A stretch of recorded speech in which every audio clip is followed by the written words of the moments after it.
managed to safely detonate the explosives. We're looking into that, and hopefully we'll have more on that tomorrow. We have talked about him for years. Sheriff Joe Arpaio of Arizona. We call him Sheriff Joe. He's known for a lot of things. He dresses his prisoners in pink. He got a lot of attention for that. He's also known for arresting 30,000 illegal immigrants since 2007. And there's a problem with illegal immigrants in his area. Now the Obama administration is curbing the sheriff's officers. Homeland Security overhauling a federal immigration program. The program recruits local law enforcement, including the Maricopa County cops, to identify illegal aliens in jails and on the streets.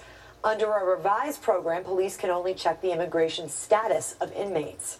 Joe Arpaio, Sheriff of Maricopa County, Arizona, joining us now. Good to have you here, sir. Good morning. You were on the show. I wasn't hosting that day, but I believe it was back in April, and they talked to you about how the White House seemed to be gunning a bit for you when it came to your treatment of illegals. Here's a little clip from that. They can come down here. They can visit me. It's all garbage, and I welcome the Justice Department coming down because they asked the Justice Department to come down to investigate me. They can come anytime they want. You said bring it on, and they brought it on. The Department of Homeland Security, essentially, I mean, I guess you could say they kind of stripped you of a lot of authority. What have they told you can't do now when it comes to illegals? Well, I have 100 deputies trained to force the federal, they call it the 287G program. They took that away just recently. We have a deadline of October 15, but let me tell you something, it doesn't matter. We will continue to do the same thing we've been doing. We will arrest people pursuant to our duties that are illegal under state laws and even a federal law that exists. So nothing will change. So you're not going to surrender. I'm not worried about anything. I'm going to increase our operations.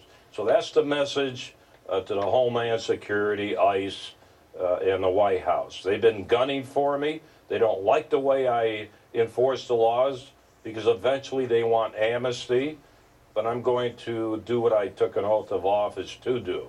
So you say you think this is all politics?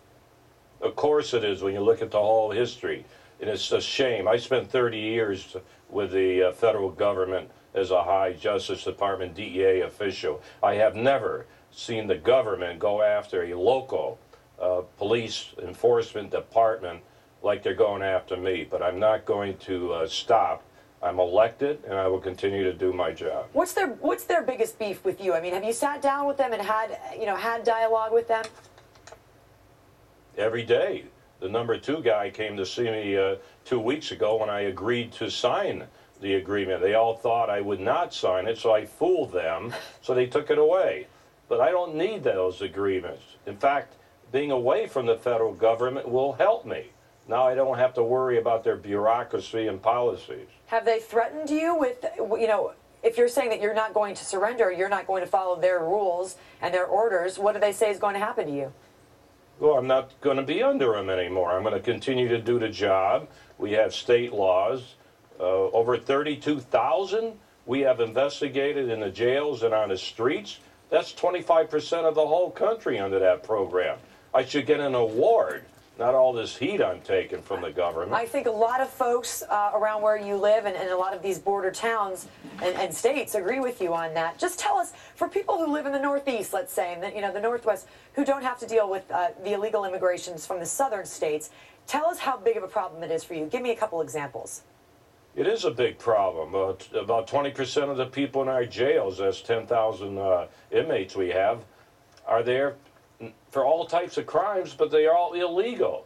Crime has gone down 18%, but these mayors and police chiefs will never attribute that to us enforcing the illegal immigration laws. So you do reduce crime, and they do go away and go back where they came from because they fear that the sheriff and my deputies will come out and arrest them. So it's a crime deterrence program also. Sheriff Joe Arpaio, thanks very much for joining us today. Appreciate it. Bill? Thank you. He said, I need a reward. I'm not going to surrender. Right. There were some September sales numbers just out, something that